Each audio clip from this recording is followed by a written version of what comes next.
প্রচণ্ড গরমে শিক্ষা প্রতিষ্ঠান খোলা বা বন্ধ রাখার বিষয়ে একেক সময় একেক রকমের সিদ্ধান্ত নিচ্ছে শিক্ষা মন্ত্রণালয় এবং প্রাথমিক ও গণশিক্ষা মন্ত্রণালয়। ছুটি ঘোষণা নিয়ে দুই মন্ত্রণালয়ের মধ্যে সমন্বয়হীনতাও রয়েছে। শেষ পর্যন্ত বিষয়টি হাইকোর্ট পর্যন্ত গড়িয়েছে।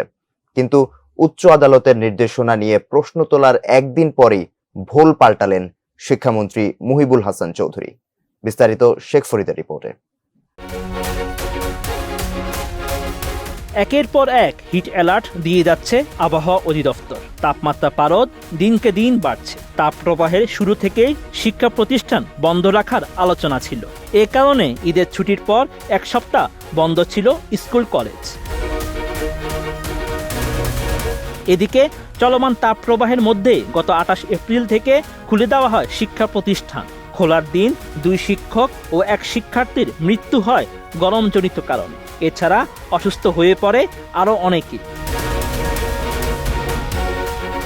এমন অবস্থায় শিক্ষা প্রতিষ্ঠান বন্ধ রাখতে আবেদন করেন আইনজীবী মনির উদ্দিন।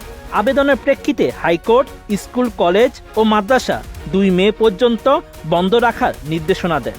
ওই আদেশের পর প্রাথমিক বিদ্যালয় বন্ধ রাখার সিদ্ধান্ত নেয় প্রাথমিক ও গণশিক্ষা মন্ত্রণালয়। সানবিট সব দিবে সামাল। সানবিট ম্যাজিক প্রেস ডিশওয়াশিং এর মাথা ঘোরানো সলিউশন।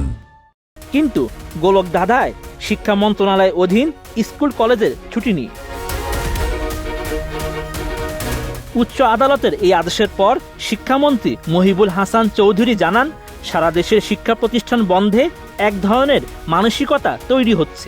সবকিছুতেই কেন শিক্ষা মন্ত্রণালয়ের উপর আদালতের নির্দেশনা নিয়ে আসতে হবে?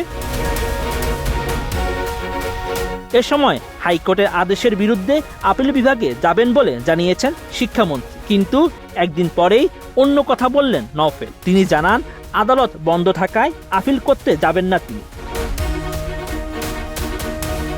অন্যদিকে প্রচণ্ড গরমের মধ্যেও প্রাথমিক বিদ্যালয় খোলা রাখা নিয়ে ক্ষোভ প্রকাশ করেছেন শিক্ষাবিদ ও অভিভাবক। কেউ কেউ ফেসবুকে প্রাথমিক ও গণশিক্ষা মন্ত্রণালয়ের সিদ্ধান্ত নিয়ে প্রশ্ন তোলেন।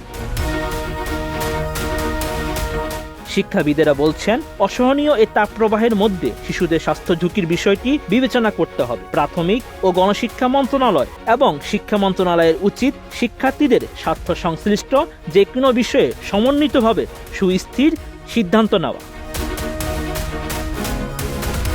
Sheikh Farid, ATN news.